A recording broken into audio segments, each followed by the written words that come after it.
Hey Critical Analysis, this is your video for week 12 of the semester, which runs from April 12th through 18th. So before I hop into week 12, I just want to quickly remind you, your mastery skills are coming due very soon. We're already seeing the end of the semester.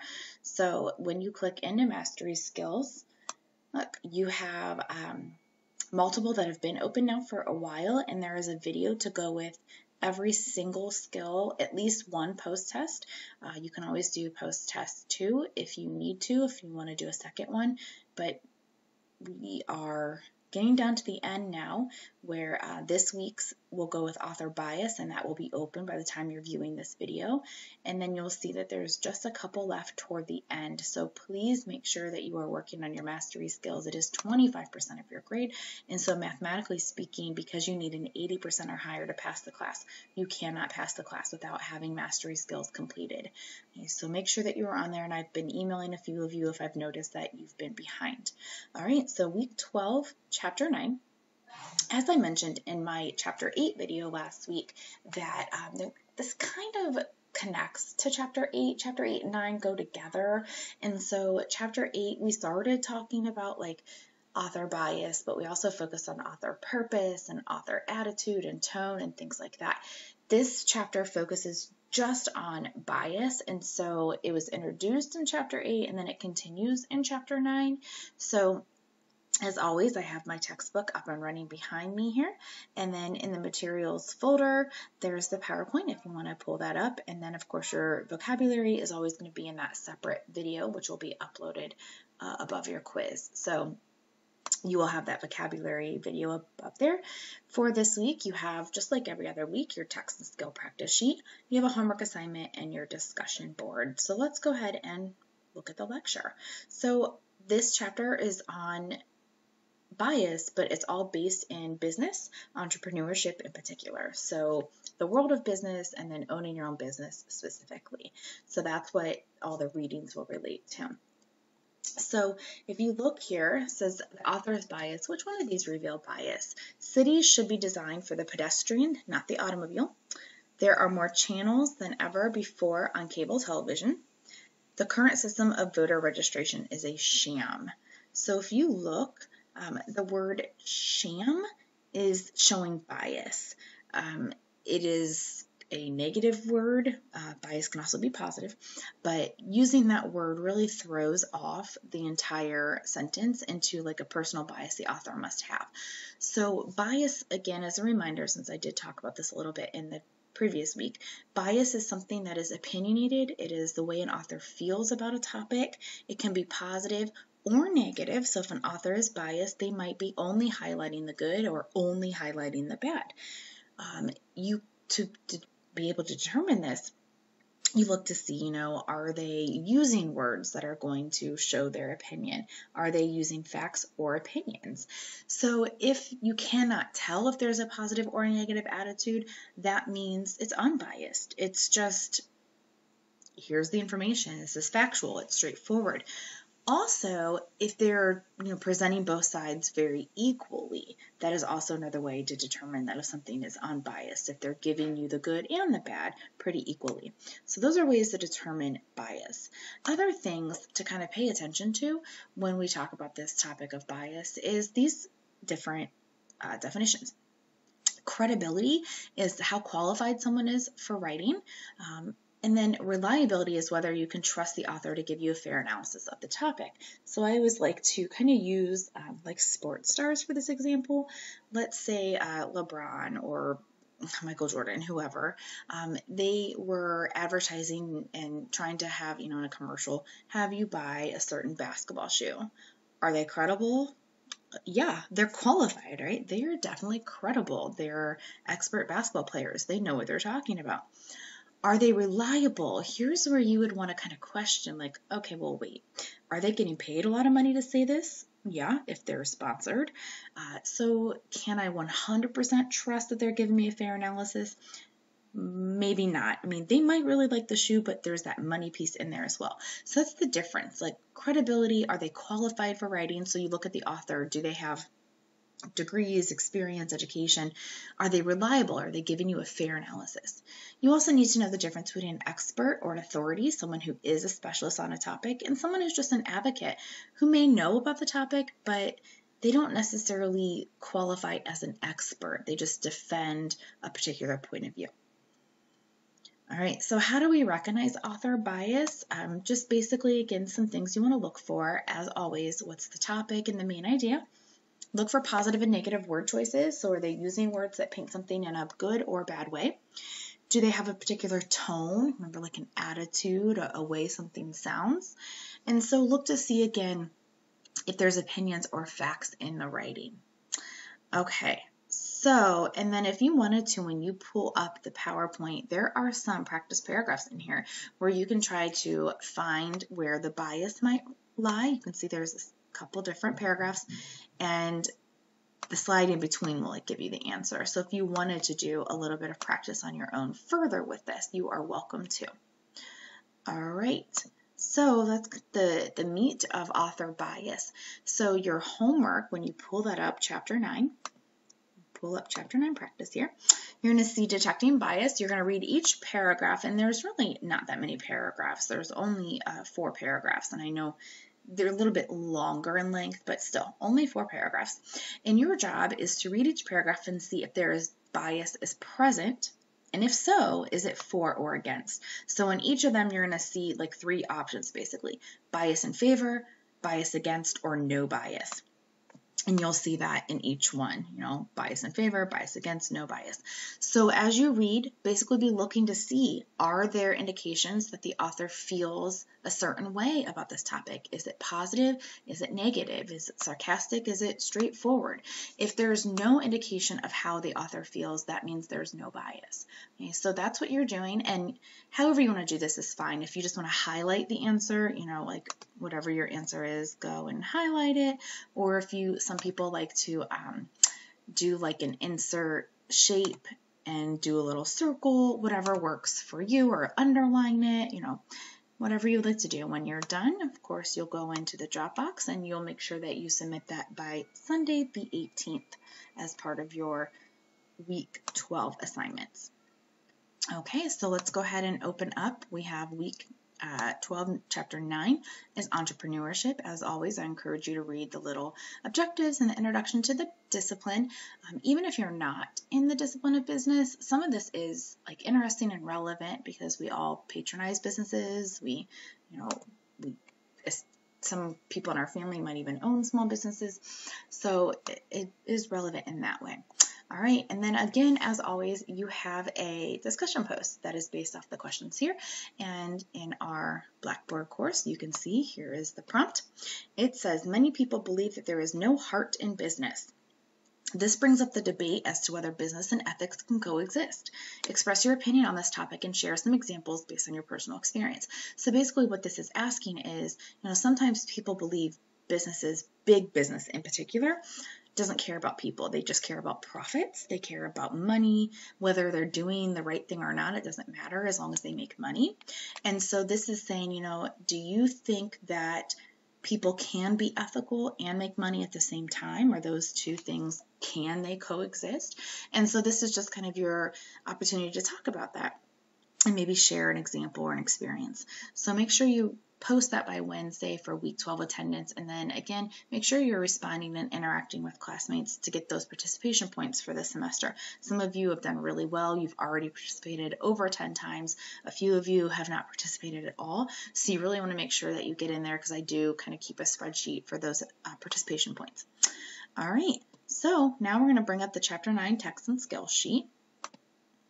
Have this running right here.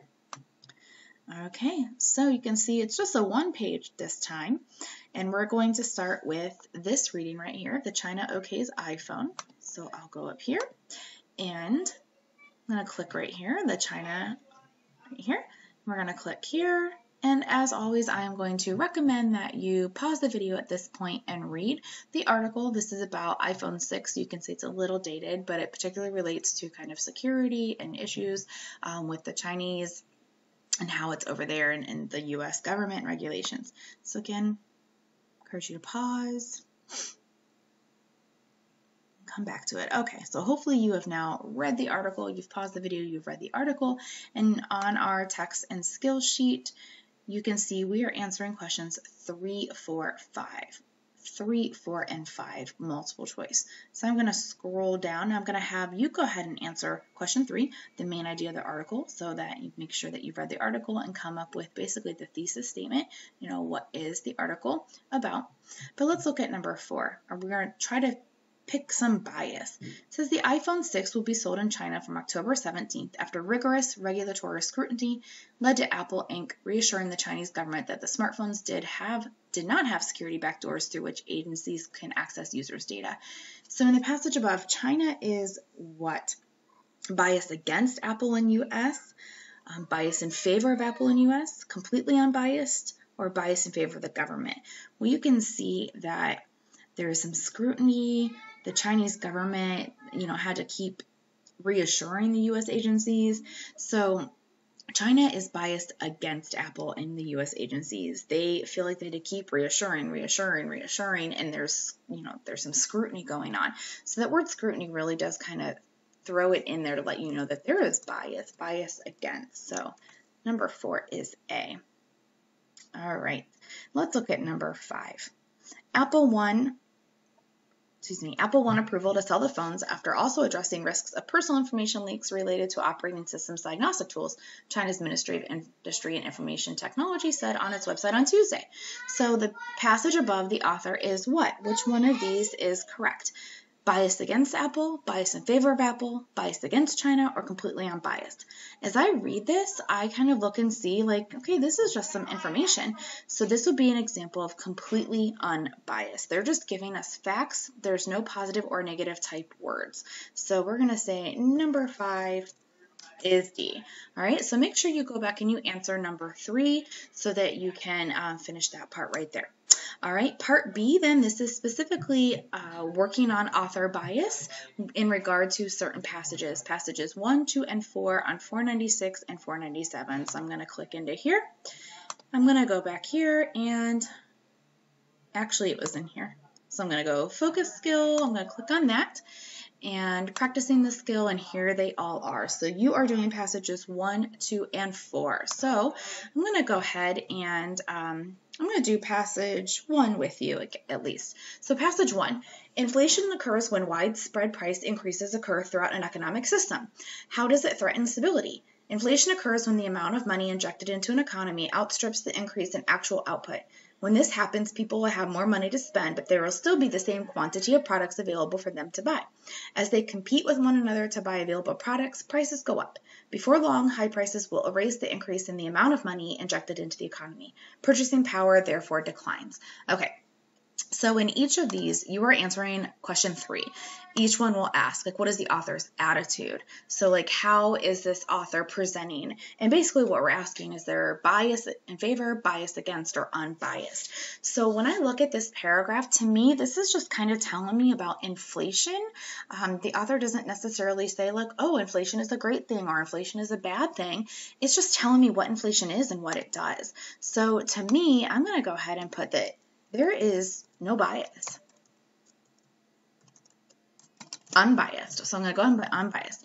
So now you're going to go ahead and read passage 2. It talks about Starbucks. And then passage 4 talks about outsourcing. I will tell you that you will see one bias against and you'll see one bias in favor. So just keep that in the back of your mind as you read. Again, when you read the passage, you're only answering question 3, which is essentially asking, is there bias present or not?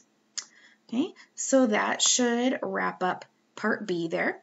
Part C is all about one particular selection. So you have all 10 questions from the selection. How does she do it? So I'm going to go ahead and click in here. And here it is right here, reading number 3. How does she do it? So here's the article. Again, I'm going to encourage you to go ahead and read this and then pause the video and come back to it. So I'm going to go ahead and scroll down. Hopefully you are reading. Okay. All right. So after you are done, you are reading the article and you're answering all 10 questions. I'm going to do just a couple with you and then you're going to do the rest on your own. So let's go ahead and look at number 3. The word scavenged in paragraph 4, she even hauled sheetrock across town, scavenged from a lumber yard. So whenever you are scavenging something, hopefully that, a scavenger, that brings up that image, you are searching for something. So number 3 is A, you are searching for something. Okay, let's take a look here. You're going to go ahead and look at 4, 5. I'll look at number 7. Being a working mom helps her achieve that, and she relishes in the fact that her business not only helps her provide for her own family, but for her employees. What do you think relishes mean? She relishes in this fact. She relishes in it. Well, obviously, if it's taking care of her family and other people's families, she probably gleans some pleasure from that. So 7 is C. Okay. All right. And then go ahead again and answer questions 8, 9, 10. So I know I'm kind of leaving you hanging for this, but I really do want you to practice. So make sure you go ahead and answer the other questions that I did not answer there. The same thing with up here. So number 3 up here, and then just remember one of these is biased in favor and one of them is biased against. Just make sure you read to look for the positive or negative kind of words being used, and then answer the rest of those questions that all have to do with the article, how she does it. All right, the last thing you're doing is our TED Talk. Per normal, you have a TED Talk here, so you can go in, and the TED Talk is right here. The future of business is mesh, and then as always, if you prefer to listen to it, this is the TED Talk audio visual part of it. You can listen and read, or however you like to do that. Whenever you are done reading, you are answering the short answer question. So you'll scroll all the way down and you are answering questions 3 and 4 right down here. So question 3 says, Gansky, the author, mentions that the classic mesh company brings these 3 things together. What are they and how do they affect our lives? So you want to look to see where they talk about these 3 things that come together and how they affect our lives. And I believe those are found in paragraph 4. So a little heads up, paragraph 4 is where they talk about that. And then number 4 says, why does Gansky mention businesses like Zipcar and Netflix? What lessons can we learn from these companies about business? So she starts talking about Netflix, if I'm not mistaken, right around paragraph 9. So that's where you're going to look for those 2. So question 3, start focusing your attention on paragraph 4. Question 4, start focusing your attention around paragraph 9. Okay? And I think Zipcar is actually the paragraph right above, so 8 and 9 for that. All right, so when you are done with that, again, you will go ahead and get into the Dropbox and we'll submit that by Sunday. So a quick refresher, you are reading chapter 9, PowerPoint, video, and by Wednesday, you're responding to the original prompt in the Week 12 discussion forum. And then by Sunday, you are also submitting your Chapter 9 vocabulary quiz. The video for that will be uploaded separately, the Chapter 9 text and skill sheet, and the Chapter 9 homework sheet. So we are almost done. There's only 10 chapters. You can see we are winding things up. And then, of course, as a constant reminder, please be working in mastery skills. All right, hope you all have a great week. Bye.